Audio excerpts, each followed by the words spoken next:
Welcome everybody to Forza Horizon 4, and today we're taking a look at the 1992 Ferrari 512 TR. Now this TR stands for Testarossa, as this was the first of two model revisions during its 12-year production run from the standard Testarossa from 1984 to 1996.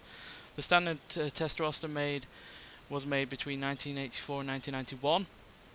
Then this first revision was made between 1992 and 1994, and then a final model revision, the F512M, was made between 1995 and 1996.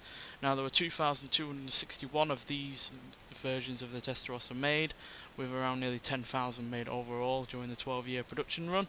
And yeah, it's basically a re-engineered Testarossa, as there's a lot that has been changed from it. So yeah, such as there are better braking system, including larger cross-drilled front rotors, quicker steering, lower profile tyres and new shock settings all improve the handling. But most importantly, the engine and gearbox position was rethought, which improved the centre of gravity, which also helped the handling and performance. And yeah, the engine itself was reworked over the standard Testarossa, so it not only produces 36 extra horsepower, but also had a new Nick SL liners, as well as a new air intake, Bosch engine management system, larger intake valves, a revised exhaust system, and in addition to all of that, with the extra power, it also had a broader power band which made for better acceleration. So yeah, pretty much virtually a new car, and it also looks slightly different as well, with slightly different body and slightly different interior as well. So yeah, like I said, pretty much a wholly re-engineered vehicle while still somewhat sharing the same name and the same kind of looks, because it does broadly look the same, but some elements have been changed.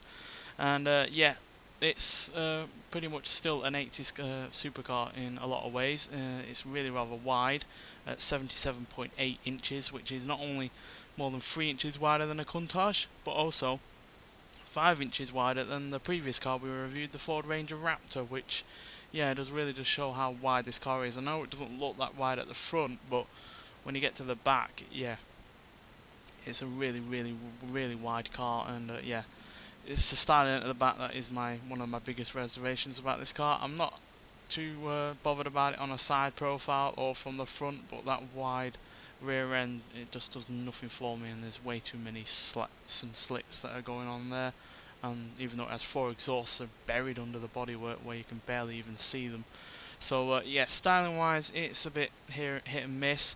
Weight wise is a big miss, because it weighs a massive 3,690 pounds, which is obviously not just down to the fact that it's quite wide, but yeah, it's just a large car overall. So yeah, not very much in the way of lightness with this vehicle. It's typical of an 80s supercar, it's all excess, and yeah, that's even emphasised by the engine, which is a huge engine. It's a 4.9 litre flat 12 engine producing 421 horsepower and 360 pounds-feet of torque, which is fairly decent, granted. Like I said, it's 36 horsepower more than the standard Testarossa, but it's, you know, even though it's again more power than a Ferrari F355, this car weighs a lot more than that, so that car for me is a lot better in terms of handling. And yeah, even though I've not looked at the figures, I'm pretty sure it's also quicker in terms of 0 to 60 time as well. But yeah, this car still has a lot going for it. Like I said, I do like the styling at the front and the side. It's got a pretty decent interior. It's been revised, like I said, over the standard Testarossa, which, you know, wasn't exactly great in the first place. But yeah, pretty still bare bone, but it's pretty much all there that you need. Most of it is at the centre console, which is pretty nice, so you're not distracted by any other buttons while you're driving, which is where obviously this car is focusing on, because not only does it have all those handling upgrades, but engine revisions. And yeah, it's easily one of the more usable supercars from the period, because even though the Countach in my mind is a better car, this is obviously more usable. It's got, you know, a boot, as you can see.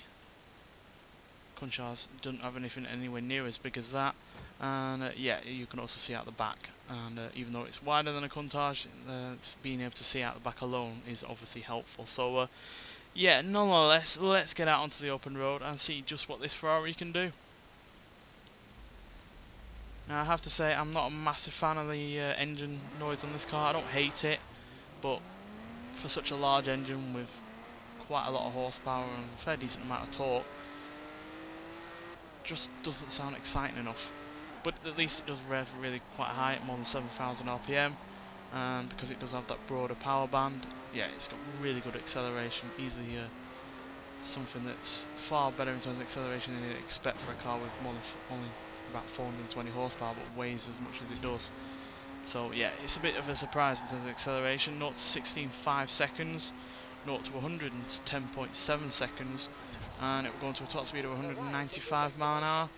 But on this game it does say it goes to around 203, which I actually have got it up to, but yeah, 195 is what Ferrari reported it as having at the time, so I can believe that.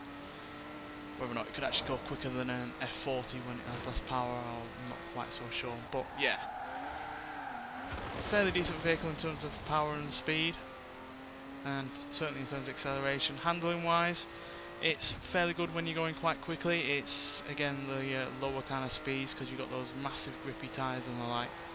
It seems to really rather rely on them more than suspension or weight distribution or anything like that. So yeah, it's fairly decent in terms of high speed corners and the like, but the slower ones it does seem to either oversteer a bit or be a bit twitchy for my liking. But overall, yeah, it's fairly decent, and yeah, probably a little bit easier to drive than a Countach, because everyone knows that a Countach has the heaviest of steering and the heaviest of clutches. So yeah, this is without a doubt probably the easier car to drive, and yeah, it's without a doubt probably the faster car on this game as well, purely because it's a bit more focused at being a supercar rather than something just to show off with. But yeah, I do prefer the Countach in terms of its engine, in terms of its styling.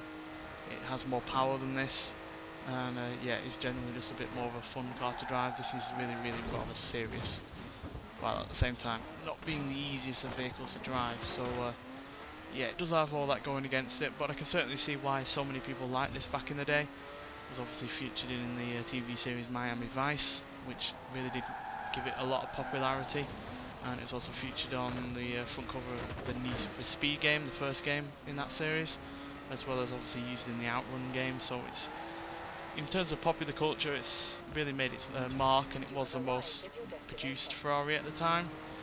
So yeah, it certainly was a landmark car for Ferrari, but in terms of other cars and that we have on this game from Ferrari or from other supercar manufacturers at the time, especially in the early 90s. I mean, early 90s, what we had the likes of the Bugatti EB110, we had the Jaguar XJ220, and yeah, we just had more cars that from that period were not only a lot quicker, had more power, better styling, and were also fairly easier to drive, whereas this, yeah, it's just a little bit too heavy for me, and just a little bit too tricky in terms of handling for me to truly like it. But certainly can respect it for what it was able to do, and certainly in terms of how popular it was for Ferrari, which obviously inevitably meant that they could make even more cars, which yeah, is a good thing, because obviously they produced plenty of more cars after this that were really good, and certainly better than this as far as I'm concerned. But yeah, certainly see why people like it, but for me it's just a little bit